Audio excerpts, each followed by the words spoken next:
สบายดีนี่สวัสดีจะมาอันนี้เนาะเมนูใหม่ก็คือนี่จะต้มเนาะไก่1 ตัวจะเอามาต้มจำแจวเนาะก็คือระวังแจวขิงแล้วก็แจวมะพริกป่นเนาะมะพริกป่นมันแซ่บบ่ตัวใดแซ่บกันเนาะเดี๋ยวจังได้เขาจะมาเบิ่งกันว่ามันแซ่บแบบใดตัวใดแซ่บกว่าเดี๋ยวจังได้เขาเตรียมพร้อมกันเลยเนาะตอนนี้เขาเตรียมอุปกรณ์ก่อนเนาะตอนนี้เนาะเดี๋ยวไปรับชมกันเลยเนาะ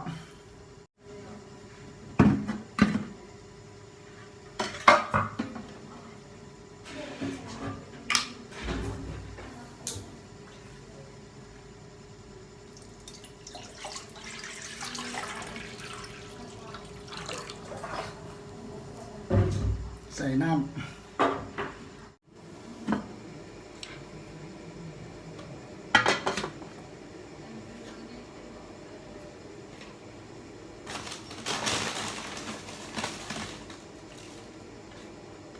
เกลือใส่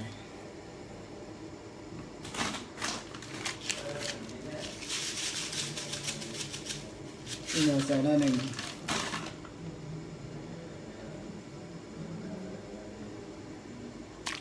พริกใส่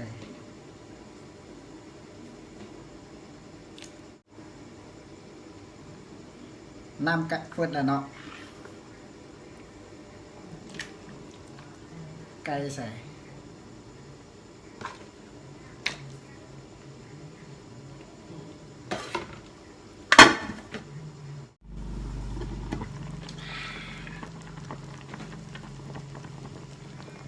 หอมใส่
สุกแล้ว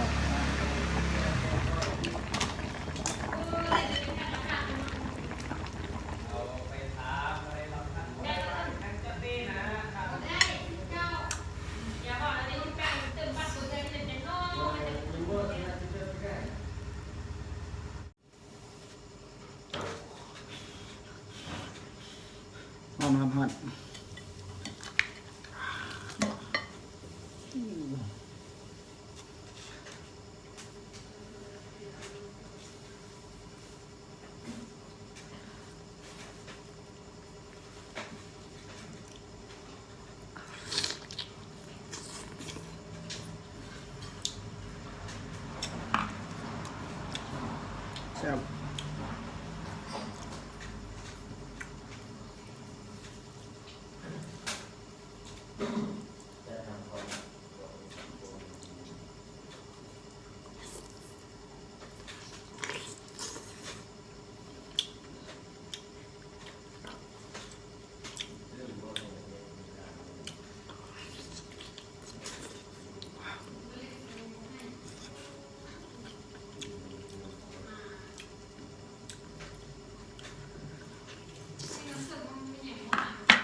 บอกเลยว่าเจ้าขิงแซ่บกว่าเจ้ามาพริกป่น